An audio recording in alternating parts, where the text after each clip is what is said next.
Assalamualaikum warahmatullahi wabarakatuh. Hai semuanya, apa kabar hari ini? Semoga sehat selalu ya, amin.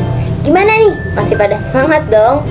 Mau tahu tentang gejala dan cara mengatasi stres bagi para karyawan?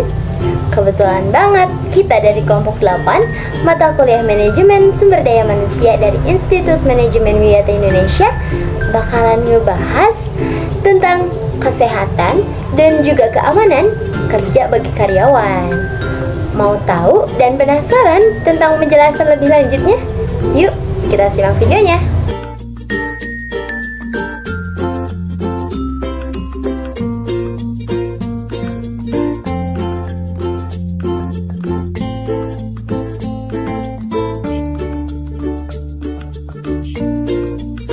Materi selanjutnya yaitu B. Definisi kesehatan dan keamanan kerja karyawan. Yang pertama, WHO telah mendefinisikan kesehatan sebagai keadaan fisik, mental, dan sosial yang lengkap dan bukan hanya tidak adanya penyakit ataupun kelemahan. Kesehatan industri mengacu pada sistem kesehatan masyarakat dan pengobatan pencegahan yang dapat diterapkan untuk kepentingan industri. Yang kedua, menurut ILO atau WHO, Commitment and Organizational Health, kesehatan industri adalah yang pertama, pencegahan dan pemeliharaan kesejahteraan fisik, mental, dan sosial pekerja di semua pekerjaan. Yang kedua, pencegahan di antara pekerja kesehatan yang buruk yang disebabkan oleh kondisi kerja. Yang ketiga, perlindungan pekerja dalam pekerjaannya dari resiko akibat faktor yang merugikan kesehatan. Serta yang keempat, penempatan dan pemeliharaan pekerja dalam lingkungan kerja yang disesuaikan dengan perlengkapan fisik dan psikisnya. Selanjutnya yang ketiga, menurut Kemenkes RI nomor 432 Kementerian Kesehatan tahun 2007, kesehatan dan keselamatan kerja atau K3 adalah upaya untuk memberikan jaminan keselamatan dan meningkatkan derajat kesehatan pekerja dengan cara pencegahan kecelakaan dan penyakit akibat kerja atau PHK, serta pengendalian bahaya di tempat kerja, promosi kesehatan, pengobatan, dan rehabilitasi. Dan yang terakhir, menurut Sodarmayanti tahun 2009, kesehatan dan keselamatan kerja adalah pengawasan terhadap orang lain, mesin, material, dan metode yang mencakup lingkungan kerja agar pekerja tidak mengalami cedera. Kesehatan fisik dan kesehatan mental. Kesehatan fisik menyiratkan pencegahan penyakit atau pelestarian kesehatan dan pencegahan penyakit akibat kerja. Kesehatan tidak hanya bergantung pada karyawan, tetapi juga pada lingkungan. Industri memaparkan karyawan pada bahaya tertentu yang tidak akan ditemui di tempat lain dan yang dapat memengaruhi kesehatannya. Safety measures atau tindakan keselamatan. Tindakan pengamanan berkaitan dengan pencegahan kecelakaan kerja dan meminimalisir kerugian beserta kerusakan.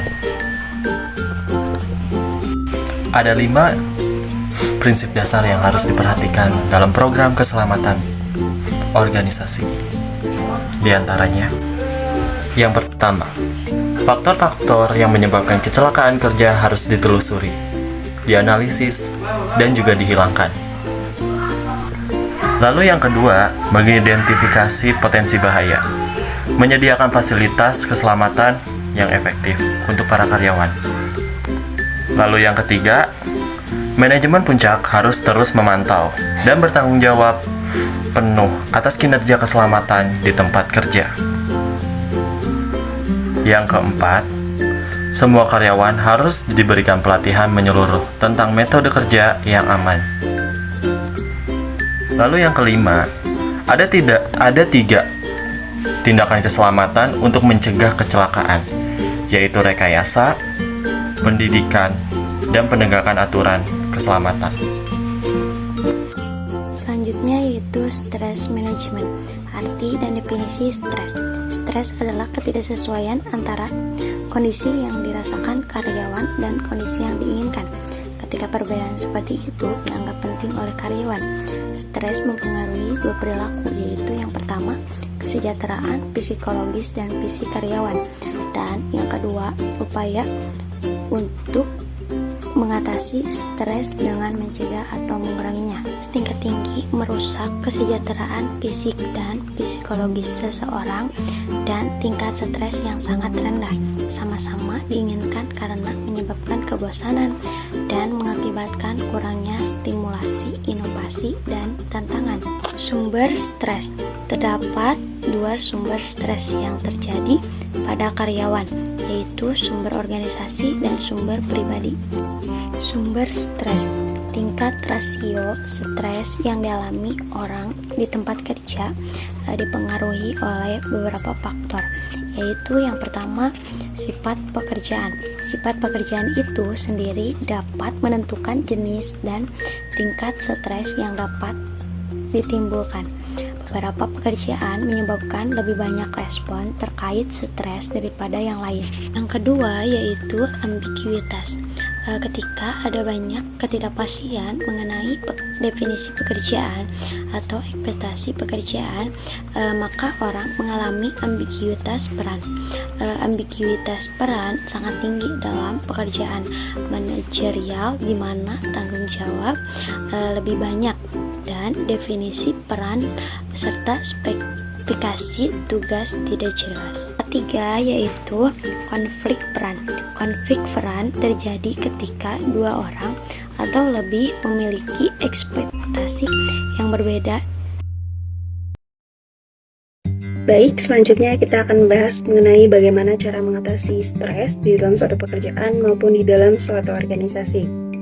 Terdapat dua kategori yang dapat dilakukan dalam mengatasi stres. Yang pertama menggunakan strategi organisasi dan yang kedua menggunakan strategi pribadi. Terdapat 4 cara yang dapat dilakukan di dalam strategi organisasi. Yang pertama menggunakan manajemen preventif. Manajemen preventif ini dilakukan dengan cara mensurvei dan mewawancarai karyawan, sehingga hasil survei tersebut dapat diketahui oleh manajer. Setelah itu, manajer dapat mengidentifikasi pola stres apa yang terjadi, dan setelahnya manajer dapat mengambil langkah untuk menguranginya. Cara yang kedua adalah dengan mempertahankan budaya produktif. Hal ini dapat didukung dengan pemeliharaan lingkungan yang positif.